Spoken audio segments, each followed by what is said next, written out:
Hey everyone, this is Curb Knight, and today we are bringing you the update to Magnolia post-set DZ4.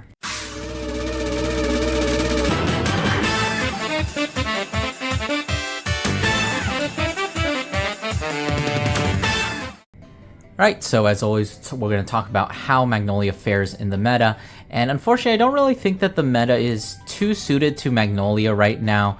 The deck is still definitely very solid and very playable, but unfortunately it does have a bit of a rough time against some of the meta decks. You just really need to know how to play this deck. If you are super competent with it and you're just like an overall really good player, then yeah, you can probably top a couple maybe locals with this. You could probably even take it to a BCS if you're insane and maybe do decently well. But overall, I would say probably just pick a different deck if you really want to have a actual chance at winning an event. But with that out of the way, let's go ahead and hop straight into the deck profile. So, as always, starting off with the ride line, and we are once again just sticking with the new Magnolia ride line, which I did go over in, I believe, at least the last deck profile. Of course, you just have your basic D starter. Then, of course, you've got Karis, who, when he is ridden over by the Lattice, or basically any grade 2 with Sylvanhorn's Beast, check top 3, call 1, and then you can either discard the rest or put them to the bottom of the deck. It's a lot hard to whiff off this skill, but you'll be surprised at how often it happens. Maybe I've just been having a spot of bad luck. But anyways, moving on to Lattice, when he's rode upon by a Magnolia, you can Soul Blast 1 and choose either a grade 3 or grade card from your drop or a normal order from your drop zone and put it into your hand. And then during your turn, he does get an extra 5k if he is on the rear guard, which sometimes happens, but is not really all that often. And then lastly, of course, we do have Magnolia. At the end of the battle attack, CB1, choose a rear guard, it gets 5k and it can attack from the back row. It does have a Persona Ride effect, but of course that's not really going to be very important. So I still think that Magnolia Ride Line is very solid for the deck overall. That gives you a lot of things that you already are trying to do and is just overall solid. Right, so moving on into the main deck, of course, we're starting off with the grade 4. It's just, of course, the 4 copies of the Magnolia Elder, who is the same as they've always been, which is when it's placed on rear, just choose a card from your soul, call it to rear guard if you'd like. Then if you have one or more cards on your rear or in your soul with Magnolia, all your rear guards get an extra 5k and can attack and intercept from the back row. So basically just the capstone of the deck. Obviously you're always going to be playing this at 4, just because you don't really have a good way to, superior ride it. And also, if you consistently ride it, you do actually get quite a bit of bonus. So rewriting it is actually a very good push in tempo. Right, so moving on into the grade 3s. We are actually only playing 3 grade 3s in here. I'm going to be playing the Stridefather Dragon, or Inglarv, as I tend to call him. But basically, if he is placed on rear or guardian circle, if you have a grade 4 in either your hand or on your van, you can, when it's placed on rear, Soul Blast 1, choose a grade 2 or greater card from your drop with a different card name than him, add it to your hand, or he's a 15k shield. And when you discard him to ride to grade 3, you do get to draw an additional card. So I've toned this down to 3. Last time I was playing it at 4 copies. We were also playing the hostage package, so that he was a 15k intercept. But in this build, he is a lot less useful. We have a lot more ways of recurring things, thanks to a new card that we just added to the deck. So honestly, calling him is not really that necessary these days. I tend to either just discard him to ride up so I can get the free draw, or just kind of keep him in my hand to be a 15k shield. Sometimes having that extra utility does come up, but he is definitely a lot less useful than he was in the past, now that we're no longer playing the set order package. And I've honestly considered toning him down to 2 copies, because he realistically doesn't really do a whole lot in this deck. The deck is starting to slowly become a bit more xenophobic towards things that are not Sylvanhorn Beasts. So, him not being a Sylvanhorn Beast does kind of, conflict with some of the things that the deck is trying to do. The main way we're actually going to be calling Inglarv is going to be our Forbidal Surrogate, which allows you to add a grade 3 or grade 4, call the grade 3 and add the grade 4 from either your deck or drop. So this is always going to be live so long as these aren't like bound or something. But I was playing around with a different Regalia's piece. I played around with Caliburn, but just like consistently, because sometimes this card isn't as good. Like if you already see all your pieces, like this card doesn't really do much. But it is still just a pretty solid card. I think just the amount of advantage it gives you is too much to really pass up. If you want to try something else, I also considered playing Twin Cast, because Twin Cast is a 20k shield in this deck specifically because you are on grade 4. But, you know, I still think Forbidal does a lot of work in this deck, especially comboing with this. Of course, and always, honorable mention, Inlet Pulse. Please don't play it in Magnolia. You can if you'd like, but I would highly recommend that you don't. Right, so getting into the main bulk of our deck, which is of course going to be the grade 2s. We're going to be starting off with the 4 copies of the Banaspati. So Banaspati is one of your main forms of recursion. When he's placed on reared, as long as it's not the battle phase, you can counterblast 1, soul blast 1. Choose one of your vanguards with Sylvan Horn Beast in its card name. For every 2 of that grade, you can choose 1 unit with a different card name than him and call him onto a rearguard circle. So essentially, if you play this on turn 2 or 3, you reborn 1 for CB1, Soul Blast 1, and then if you call him while you're on Magnolia Elder, he is a free call 2. And of course, the other important skill is that for every 2 grades of your Vanguard, he gets an extra 5k.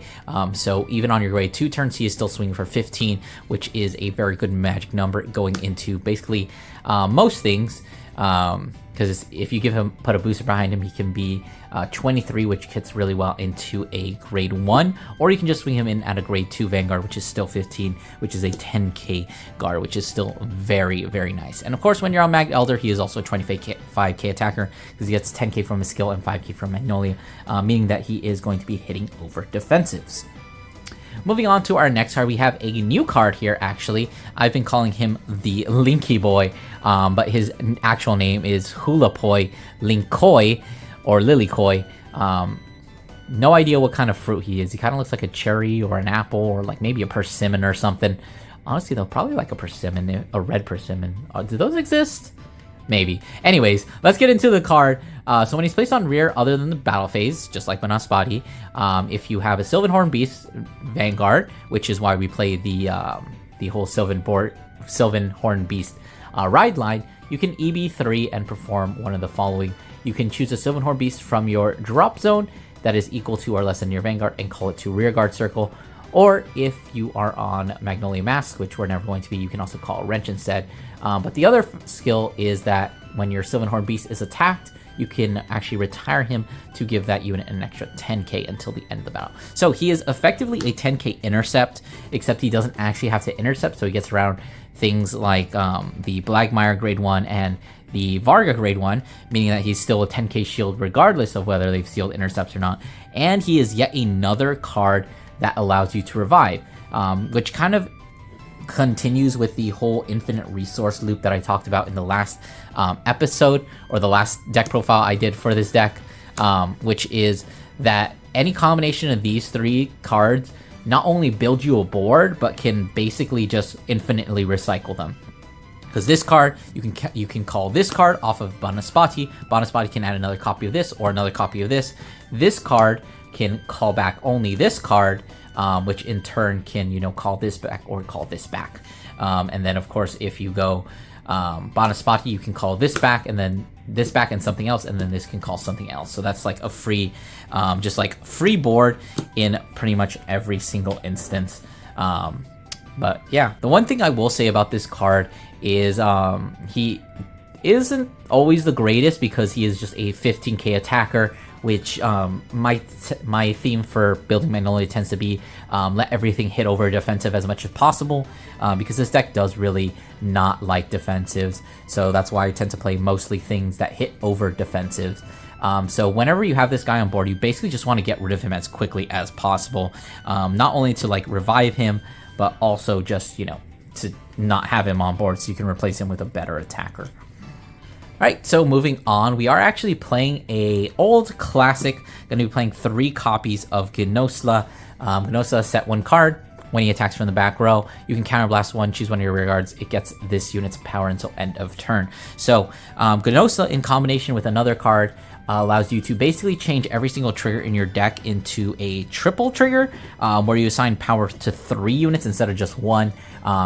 Gnosia has always been able to, pass his power, basically double your trigger effects, but now in combination with another card, he is able to actually triple it effectively. I will say this build tends to be focused on Gnosia. There are a lot of choices that are made because of Gnosia, particularly in the trigger lineup, and personally, I don't know if that's the correct build, because I feel like tunnel visioning into Gnosia, don't get me wrong, he is very strong, at least the very powerful attacks, but I'm starting to lean towards the fact that maybe Magnolia needs to stop going for just like really big unga bunga attacks and needs to maybe focus on the grind game a bit more, because this deck is definitely one of the tankiest decks in the format. It can just make games go on forever if it really needs to, and I think leaning into that playstyle may be the way for the future. Alright, so moving on, we do have 3 copies of the Goildo, which is our infinite soul resource. So long as you keep riding up, you continuously will always have at least 1 free soul. So Goildo is when your Magnolia is placed during the ride phase, you can slide him into the soul to give that Magnolia Vanguard an extra 5k, as long as you don't have another copy in the soul. And then from back row, he gets another 5k or another 10k when he attacks, so he is effectively a 25k attacker from the back row, which fits the theme of, hitting over defensive. And then if he attacks from the middle back row, you can retire him in order to draw a card. So basically what you're trying to do in the early game is set up 2 Goildos into the drop zone. And then once you have done that, you basically have your infinite soul for the entire game. Effectively, you want to see Goildo by turn 3, because that basically makes Lattice's skill free. If you have at least 1 goat, you can slide him into the soul when you ride into the Magnolia, and then you can use the goat to pay for the cost for Lattice skill to add something back. So effectively, you got something back for free without having to, commit any resource at all. And then, of course, the most optimal part is having 2 goats, because you can do that same play if you manage to get 2 goats, except the other goat is also going to go into the soul, and your Vanguard is going to be at 23. Also something you do when you ride into the Elder. You ride Elder, put goat into soul, call out that goat, and then you can put the other goat, which is the main way that you're able to effectively persona ride your Vanguard, put it at 23, so that its attack is actually threatening, because as of now, if you don't ride, your Magnolia is stuck at 13. Okay, so continuing on, we have another old friend, but I am much less enthused about having to add this back. I have unfortunately put back in 2 copies of Friendship Fairy. Friendship Fairy is our superior rider, but it is absolute garbo. This card is completely terrible because it needs you to have a Magnolia in hand. You can counterblast 1, put this into the soul, and if your opponent's Vanguard is grade 3 or greater, you can superior ride. So basically, Friendship Fairy is only effective if you're going second, which is why I really don't like having to play this. It has the same problem as Linky Boy, where it's a 15k attacker. It is a card that you do not want on board for any reason. I will give it a little bit of credit. It gives you a free soul, which sometimes can be needing in this deck, especially if you're using a lot of banana spotties and larves. But it's so bad. There's a reason why I wasn't playing this before, but I think the format has sped up just a little too much that going second, you're at too big of a disadvantage. I think you do need to put at least like 2 Friendship Fairies. I'm thinking about bumping this up to 3 just to make sure I see it. But we do have some ways to kind of mitigate that. You do actually have a full Friendship Fairy line off of Forbidall. If you can manage to see Friendship Fairy in circulation, you can even call it, intercept with it, put it in the drop zone. If you have the Friendship Fairy in drop and you're going second, you play Forbidall, and that's full combo, because what you do is you add the Elder, you call the Inglarv, skill, Soul Blast 1, reveal the grade 4 that you literally just added, add back the Friendship Fairy, call the Friendship Fairy, Counterblast 1, slide it into Soul, and then Superior Ride. So there is a decent amount of synergy with Friendship Fairy within the deck, but honestly, it's so bad. It doesn't feel good to actually have to play this. And of course, it can't be revived off of Linky Poi because she is not a Sylvan Horned Beast for whatever reason. Of course, you can still revive it off this, but that's 2 CB at that point. And sure, the deck doesn't really use a lot of CB, so it's not the end of the world, but still, you would very much rather have like 3 extra slots to play something. Speaking of 3 extra slots, I am just playing like a couple of techs here.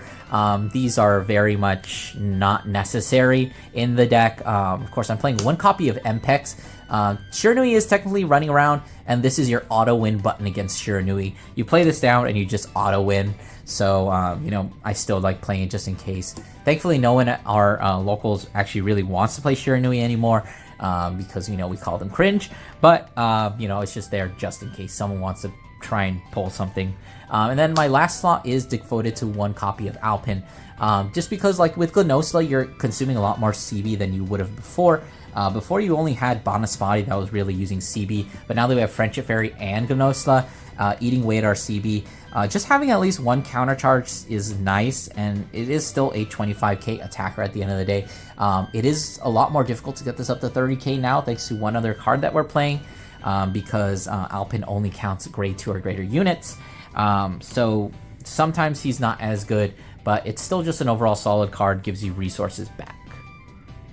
Alright, and so a first in I don't know how long, going into the grade 1 card. So we did actually get 2 new cards out of this newest set. One of them is Absolute Booty Cheeks, but this one is actually absolutely fantastic. Although I think this card is much better in Magnolia Masks, because it fixes one of the, you know, big problems that deck had. But, you know, it is still an overall solid card in this deck. That is going to be the Mayarasi, sure. But at the end of the battle, it attacks if you have a grade 3 or greater Vanguard with Magnolia in its card name. You can EB3, stand this unit, and then it cannot attack until end of turn. So effectively what this is it is a booster that can attack. So you attack, you swing 13, and then you restand it, and then you can boost the thing in front of it, which is definitely very much appreciated. We had in the past things like Inglarv, who was a very weak attacker, only hitting 18. Of course, you don't want to commit anything to boost him because you want to have a back row attacker. But being able to have like a 13 and then restand and swing is just pretty good. So he kind of just fixing Inglarv. Like I said, you still don't really want to put Inglarv on the field, but we also have another card that is kind of hurting for power. That being our Linkipoi, who still will hit 15, which is not great, but if you put the Mayarasi behind him, you can at least make a 13 and then 28k column, which is, you know, better. There's also Friendship Fairy, so this kind of fixes that, but you're never going to be attacking with Friendship Fairy. If you are, you're in a very, very desperate place. But this is the other card that I said lets you kind of double up your triggers, because effectively what you do is you stack all of your trigger effects onto this guy. He swings for the 23, and then he's going to restand himself, but he still has that power, so you're basically converting all that trigger onto him for 1 attack, and then all that trigger power goes into another unit. So if you hit 100 million while you have this guy on board, then, you know, that's 2 attacks with 100 million.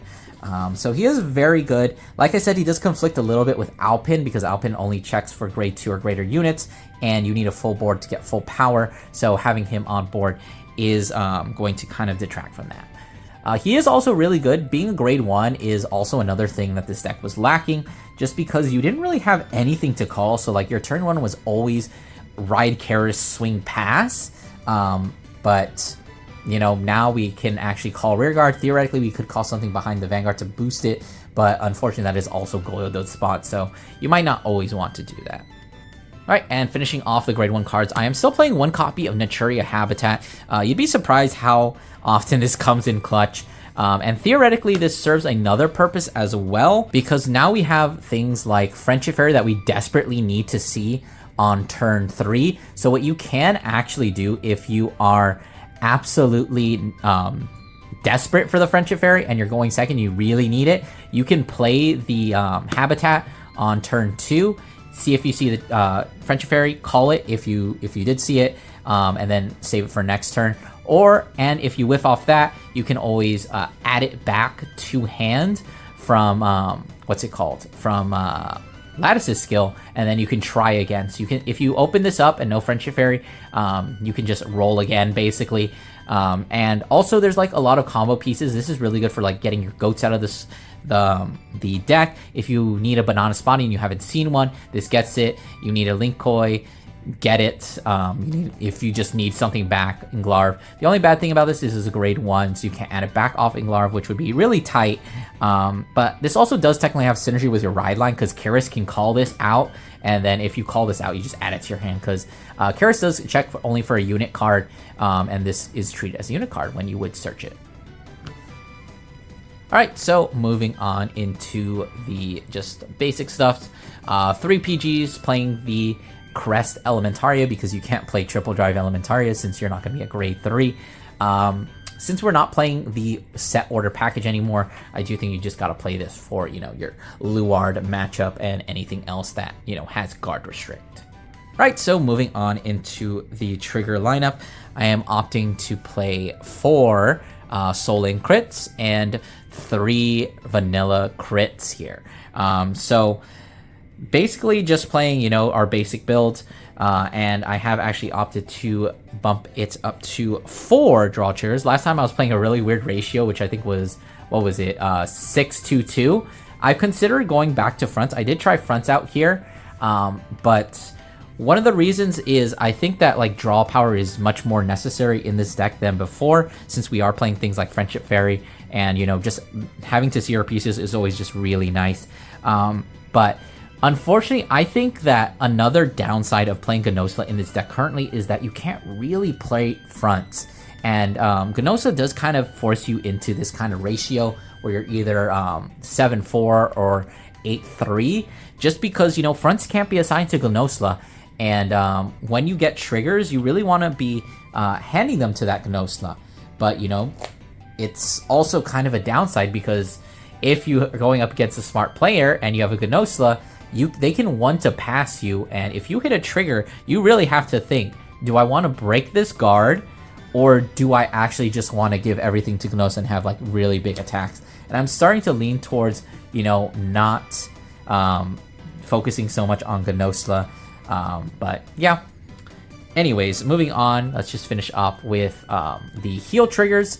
Something that's very important to note, you might have seen this in some of my videos, but I would highly recommend playing as many Sylvan Beast triggers as you can, because Linkipoi doesn't actually ask for normal units, it just asks for a Sylvan Beast card. So theoretically, there are a lot of situations where you can just call back a trigger that you discarded off ride line if you really don't have anything else, or you just want a booster. So I would definitely recommend, if you're playing just vanilla heals, which right now I just think you should, there isn't really anything good enough to warrant playing counter heals of any sort. So I would definitely recommend play the Sylvan Beast ones, and then if you're going to be playing crits, play the Sylvan Beast crits, because, you know, it comes up sometimes.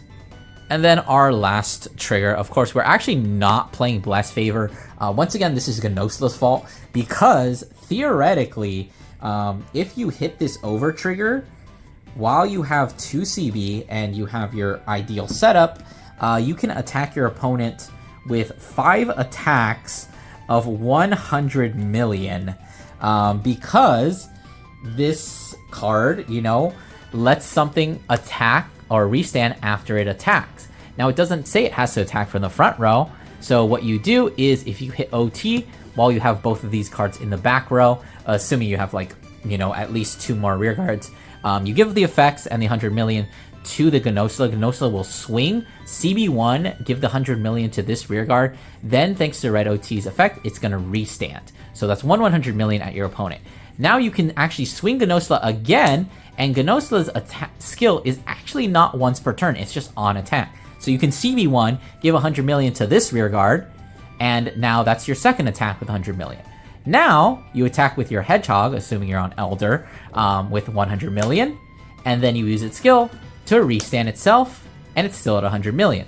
Now you swing this other one that you gave Gnosla to, 100 million, that's your fourth attack with 100 million.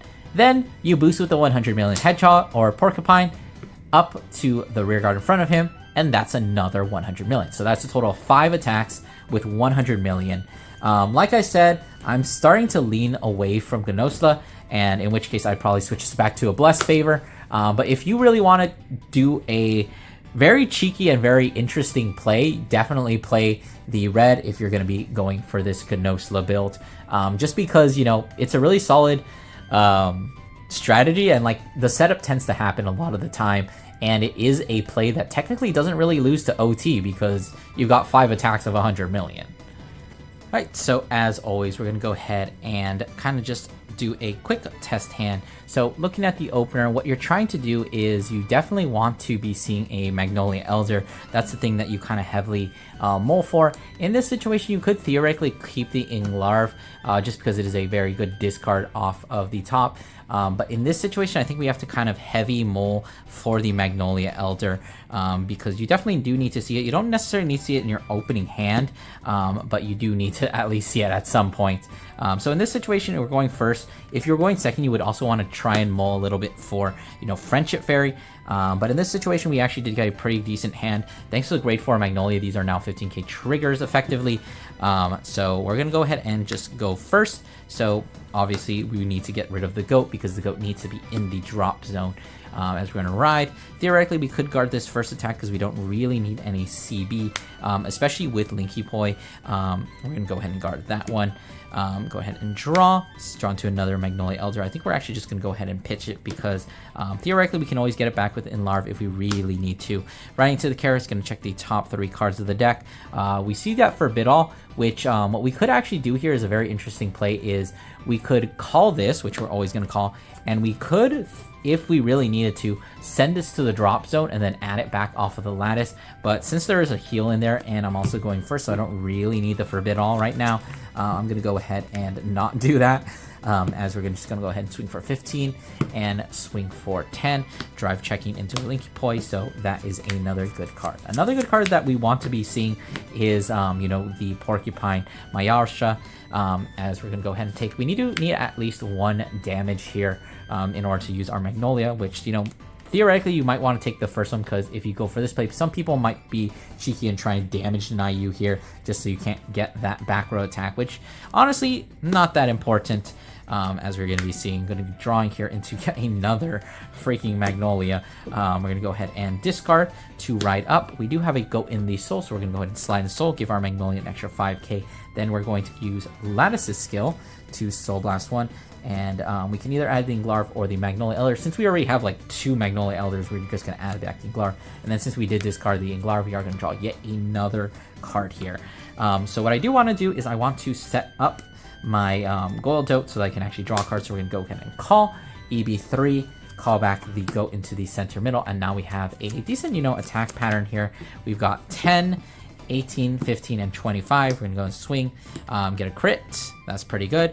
As we're going to put power there, go ahead and swing. Of course, not forgetting to use max skill. Attack with the Goildote, discard it, or just retire it, and then draw the card. In this situation, we definitely want to get rid of this because we're going to be attacking next turn, so we don't really want this here. So probably what we can actually do here is intercept, retire this for a 15k guard. If they're attacking us with just a plain Vanguard and, you know, not boosting it or anything, that is, you know, a 2 to pass effectively for nothing from our hand here. Definitely probably want to take at least 2 damage here. Get a draw trigger there, draw into the last Elder. God damn. We have a Friendship Fairy here, which is kind of disappointing because we really do not need that whatsoever. But we're going to go ahead and ride into our Magnolia Elder. In this instance, we're going to go ahead and get the Goat. Goat is going to go to Soul, give our Vanguard 5k, and then we're going to use Mag Skill to call out the Goat. Now, we do need to build a board here, which is, unfortunately, we're missing a lot of good pieces. But what I think we're going to go ahead and do here is we're going to call the Banaspati, use its skill, Counterblast 1, Soul Blast 1, and we're going to call 2 things with different names than our Vanguard, than Banaspati. So in this case, I think I might actually just call Soul Blast the Lattice so that I can double call these 2 buddies, which is, you know, not optimal, but, you know, it'll work. And then what we can actually do is EB3 once again for Linky Poi, and I think we're just going to call it the Banaspati because he is better in this situation. Theoretically, we could also call over him because he is a weak attacker and he doesn't hit over a defensive. But what I think we're going to do instead is we're going to call a Magnolia here because we managed to draw into it. So we're going to go ahead and swing your triple drive, crit. If our opponent didn't grab, we can crit power. Second check, there he is, and third check, that Friendship Fairy that we do not need. So they're going to take their damage, and in this case, we're going to go ahead and swing the Magnolia using its skill to counterblast 1, give the 25 here. So now this is at 40, so he is hitting over defensive just like everyone else. So swing the 25, retire it, draw another card, and then swing 25, 25, 40. As you can see, one of the reasons I don't like Magnolia as much is that he is also really dependent on hitting triggers, because if you don't, he is another unit that doesn't hit over a defensive. He only hits 15, and then yeah, he gives that 15, but like I said, you're just using up your counterblast, and I already saw my Alpin go into the damage zone, so unless I can heal him out, I don't really have any way to countercharge outside of healing. So this should really not be that bad because we have a whole bunch of cards in our hand. So we can definitely just like guard and intercept with everything. But I think we're going to go ahead and let's do one more turn just so we can show off the skill of the Porcupine, as we're going to re-ride into this, call out the Goat. As you can see here, we probably wouldn't have intercepted with the Magnolia there because we don't actually have a way of getting it back. That's not entirely true. What we can do is call Soul Blast 1, just add Magnolia back, and we're probably going to call it there so that we can actually do, as I said, call the Porcupine here, so that we have a pretty good attack pattern here. So we can swing 18, triple drive, draw, power goes to Magnolia. Second check, another Porcupine, and third check, a critical trigger. So giving all the effects to the Magnolia, he's now at 35. He's going to swing, add that 35 here. So this is now swinging for 48, and then he's going to EB3 and restand it. And then that 48 is going to be combined with the 18. So 18 plus 2 is 20. 48 plus 2 is 50. 50 plus 20 is 70. 70 minus 4 is going to make 66. So this is a 66k column. But like I said, that is very dependent on your triggers. Alright, so that's going to do it for the deck profile. I hope you guys enjoyed. Don't forget to do those YouTube things, like, comment, subscribe, and I'll see you guys in the next one.